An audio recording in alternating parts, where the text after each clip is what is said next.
Welcome back to doctor प्रीति's tutorial. तो आज हम बात करेंगे मैकेनिज़्म ऑफ सर्कुलेशन की। तो जो ब्लड है कॉकरोच का मेनली हीमोलिम्फ होता है। ये सर्कुलेट करता है साइनस और हार्ट के बीच में। और ये साइनस अगर हम बात करें तो कल भी मैंने बताया था कि जो हीमोसील है उसको डॉर्सल और वेंट्रल डायाफ्राम 3 कंपार्टमेंट्स में बांटता है जिनको बोलते हैं साइनस। तो ये जो साइनस है डॉर्सल साइनस होती है, मिडल साइनस होती है और वेंट्रल साइनस होती है। डॉर्सल साइनस है उसको पेरिकार्डियल साइनस बोलते हैं, जो मिडल वाली है उसको पेरीविजरल साइनस बोलते हैं और जो आपकी वेंट्रल वाली है उसको पेरीन्यूरल साइनस बोलते हैं। ये मैंने आपको कल भी बताया था। अब ये जो सर्कुलेशन होती है ब्लड की, ये होती है एलरी मसल्स की कॉन्ट्रैक्शन और रिलैक्सेशन की वजह से।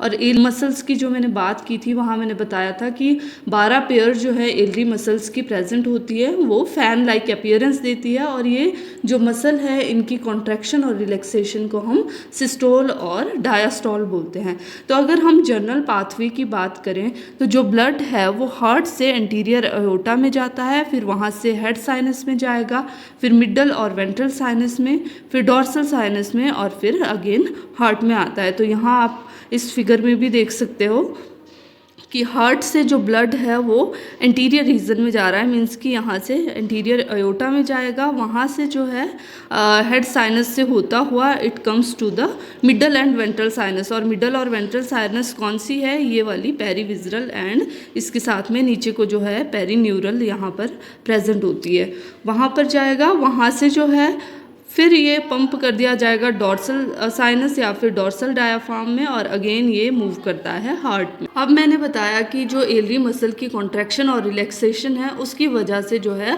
पंपिंग ऑफ ब्लड होती है या सर्कुलेशन ऑफ ब्लड होता है। तो जब एलरी मसल्स कॉन्ट्रैक्ट करती हैं उस टाइम पे जो पेरिकार्डियल कैविटी है यहाँ वाली या पेरिकार्डियल जो स्पेस है वो एनलार्ज हो जाता है। इसकी वजह से जो ब्लड है from perivisceral sinus and perineural sinus it is transferred और transported into the pericardial sinus, क्योंकि वहाँ पर जो कैविटी है उसका स्पेस एनलार्ज हो जाएगा, जिसकी वजह से जो ब्लड है वो पेरीविजरल से और पेरीन्यूरल से ऊपर की ओर पेरिकार्डियल की ओर ट्रांसफ़र कर दिया जाएगा। वहाँ से ये ब्लड कहाँ जाता है? हार्ट के पास। उसके बाद क्या होगा? एलरी मसल्स में रिलैक्सेशन होगी। रिलैक्सेशन की वजह से ये पेरिकार्डियल साइनस वाला जो स्पेस है ये अपनी ओरिजिनल पोजीशन पे आएगा। जो एनलार्ज हुआ था वो अपने ओरिजिनल साइज पे आ जाएगा। उसकी वजह से जो ब्लड है that is forced through the ostia. और ऑस्टिया मैंने कल भी बताया था कि यहाँ पर पोस्टीरियर रीजन में 2 ओपनिंग प्रेजेंट होती है।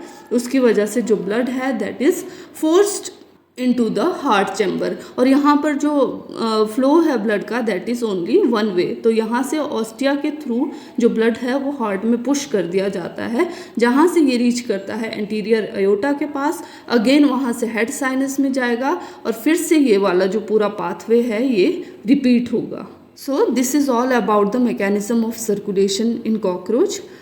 If you like the content, please hit the like button, share the video and subscribe the channel Dr. Preeti's Tutorial. Thanks for watching.